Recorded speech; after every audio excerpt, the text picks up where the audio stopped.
Like, I have a lot of friends that are, Japanese and stuff like that, and they recently came home over here because, they were in school over there and stuff like that in Japan. So they are fearful going outside because of the fact of the xenophobia. Literally, there's people getting beat up, Asian people getting beat up or yelled at or being discriminated against or even like denied services just because of they're Asian. And it doesn't even help that Trump also says that this is called the China virus. Oh my God. It doesn't help the xenophobia as well, because a lot of people, Asian, Chinese or not, are getting attacked. People getting sprayed with Febrezes on the train. People getting beat up, like teenagers and stuff that was not even born and raised in Asia and stuff like that. Was born and raised in America, getting beat up purely because of they're Asian. And people are like, "Oh, you have the coronavirus, so it's okay, quote unquote, okay for me to harm you." Which I find it very. Also, the thing is, it's like also not only that, it's also minorities doing it to Asian people as well, which we're all minorities. So it's just like it's very. I don't know if like hypocritical is like the word to use or something, but it's like very like not okay because it's colorist. Yeah. I think like we're all exactly, and we're all like minorities. So why are you doing that? First of all, we have a government that doesn't really like favors us. So why would you do it to other minorities? And that's something that very, very bugs me, and it like leaves me in a gray area because it's like I'm Black, also Asian, and then also Hispanic, and it's like having all these like ethnic groups go after each other, especially at Asian ethnic groups and stuff like that. It's like that's nowhere okay and nowhere an excuse for you to harm another people just because of something that happened in Asia and stuff like that and started in Asia, and now we have the China virus, which help even more, but it doesn't make it acceptable for you to treat Asian people with such little to no respect.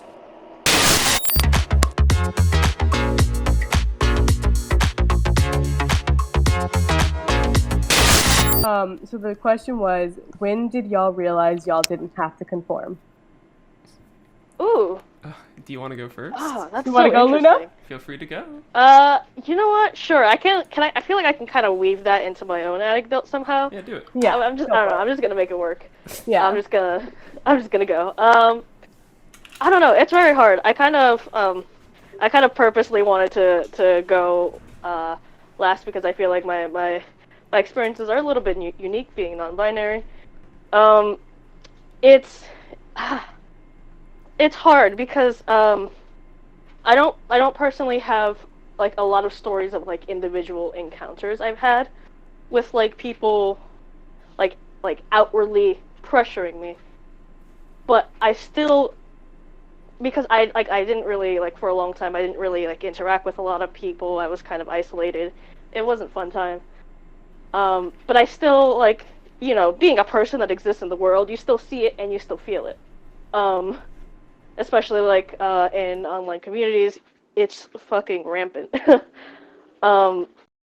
It's a little different with being non-binary, because I feel like the assumption can be like, well, if you're non-binary, then you can just be whatever. You can just you don't really have to conform to anything.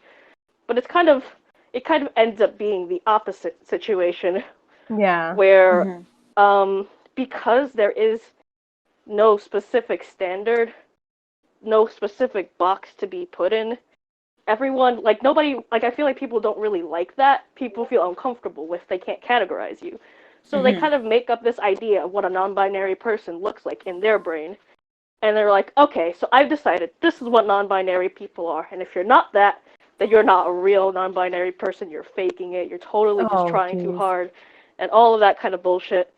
So, and it's different things from different communities, right? So, like, I would say typically for more, like cis people, you get a lot of, like, oh, a non-binary person is perfectly androgynous.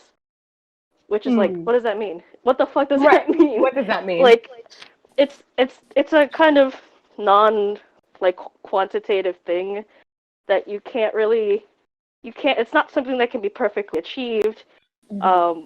and it has a lot of baggage, like things that are kind of more masculine are considered more androgynous. Like, why is that? And that's something that you could talk about for ages, but it basically kind of creates a very weird standard that's very hard to fit. And then on the other side of the coin, you get kind of like a lot of trans people who are like, well, if you're non-binary, you have to lean in a certain direction. So you have to either be trans-masculine or trans-feminine. And it's like, but what if I am neither of those either? What if I'm not trans-masculine? What if I'm not trans-feminine? What if I'm not perfectly androgynous? What if I'm just me? Like, can I do that? What if I don't want to be categorized?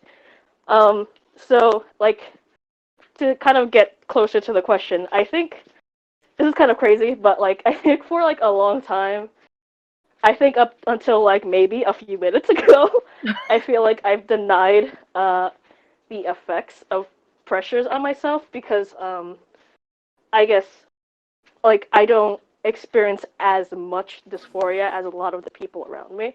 Right. So I kind of think, oh no, I'm fine. I'm not affected. I'm totally cool with myself. But, like, I think harder about it. And it's like, if that were true, why have I thrown out all of my skirts? Why did I do that? Like, why did I feel the need? Like, who am I trying to impress by that? I know I like skirts deep down. I love them. But I feel like I'm not performing well enough when I wear them. And everything I do wear, I have to justify it. Like, well, this is feminine, but it's like my version of femininity. Like, I keep having to, like, create rules for myself to feel like I'm just non-feminine enough to count, almost. And, honestly, I've been trying to convince myself to buy a skirt for the past week. So I guess the answer to my question is, like, now. I'm trying to realize how to be myself currently. It's kind of, I don't feel like it's a thing that happens overnight. It's just a process. And it's hard. And even if you're not non-binary, I think a lot of y'all can, like, just relate to that process of trying to, like, reclaim yourself.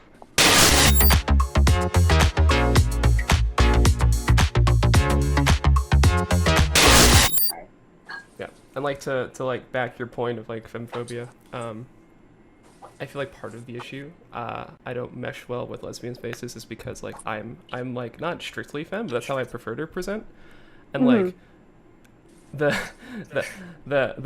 bunch of butch lesbians that I meet are very unhappy with that. It's either like they have an issue with me being trans or an issue with the fact that like, oh, why am I not like present like trying to look more butch? And it's like, well, if I do that, then you're gonna think I'm a guy, and it's like, well, right. What's this catch-22? Yeah, it's very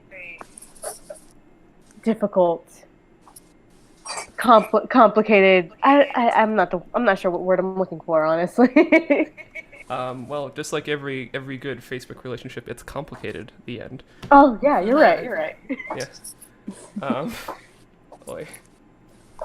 Oh man, I know. Speaking of like women, and just sort of like how. Yes, I'm trying to make a segue.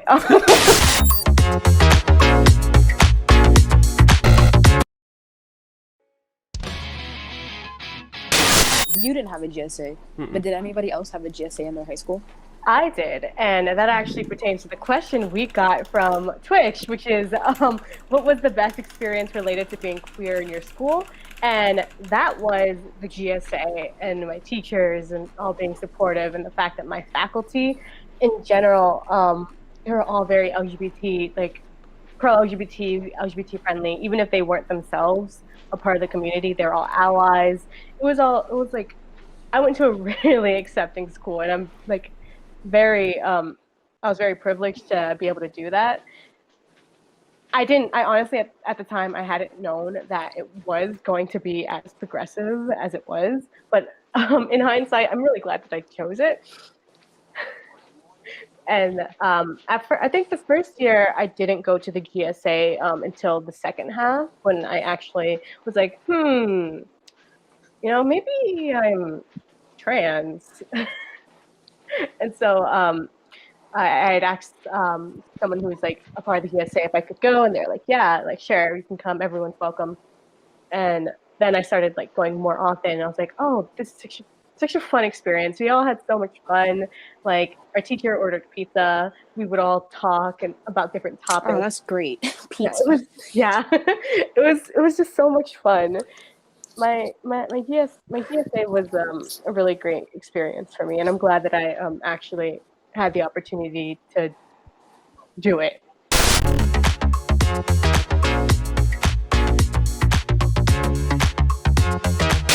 Do you feel it's hard to genuinely be yourself online, like dating sites?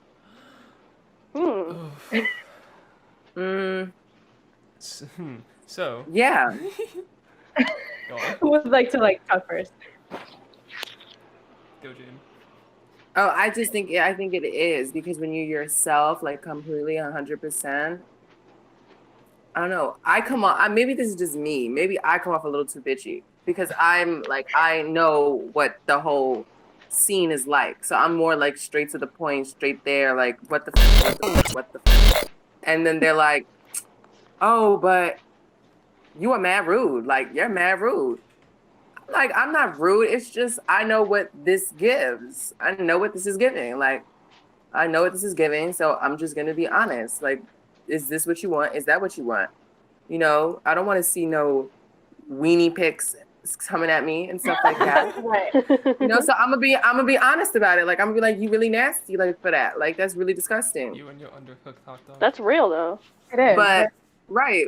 And if I was a different person, like if I was not myself, I'd be like, oh, funny, like, that's so funny. Like, I would be like, you know, some dumb stuff. But I feel like it's harder to be yourself because you don't want to offend people, but like, or you don't want to be that one person that's like, I'm looking for commitment on an app that nobody has commitment. Right. So You can just say that's my it's okay. little je ne sais quoi.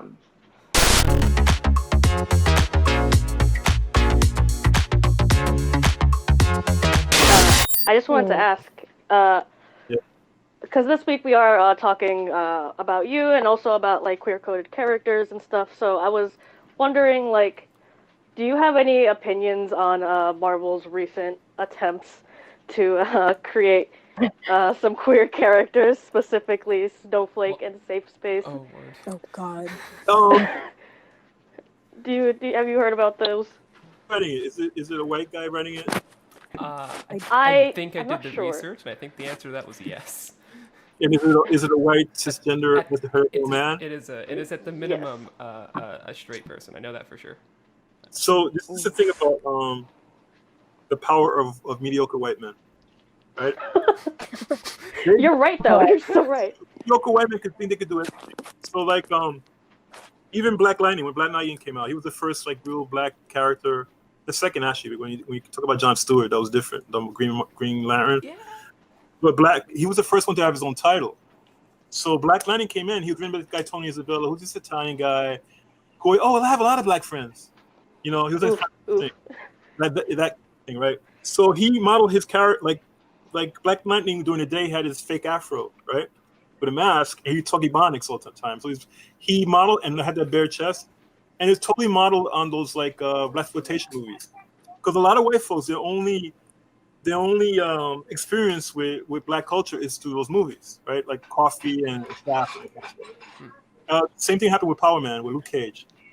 So you get these white writers, and they think they're going to do some great stuff. In the daytime, he was a straight-laced principal, a teacher in a school. His hair was short. He had a suit. He would talk like you know, a conservative, you know, black man. So that's kind of like the whole kind of thing. The only image that they kind of play with back then. I think Black Panther was actually the only one that was kind of like on point, because he was the king of his own country. They had nothing to do with all they hid themselves away, so they had nothing to do with all this like mess between you know, American and whites and blacks, and it was just like this thing. He was his own king, his own power, his own people, his own technology. It was him, right? So that was great. But this other characters was just kind of like not that great. So the thing is that they end up being the first ones, right? And which is kind of sad because there should be more people of color in there. And that was the whole thing with Marvel. They just did not hire people of color, and they under the umbrella said we only hired the best talent. Which is kind of like a sideways saying, so people of color are just not that good, right? Mm-hmm. So, I think just these two new characters, they kind of look like sarcasm when you look at it.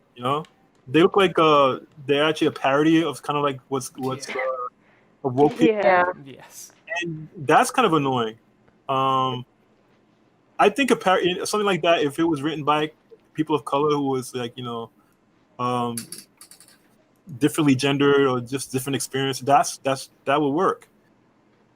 Even if it was a parody, well, they're going to talk about the scene from a point of view that's like valid. But it's always from the outside. There's always these people who think they know everything just because they're the default status in America. And not only Right. that, it's very offensive as well. Absolutely. And it makes us look like a joke.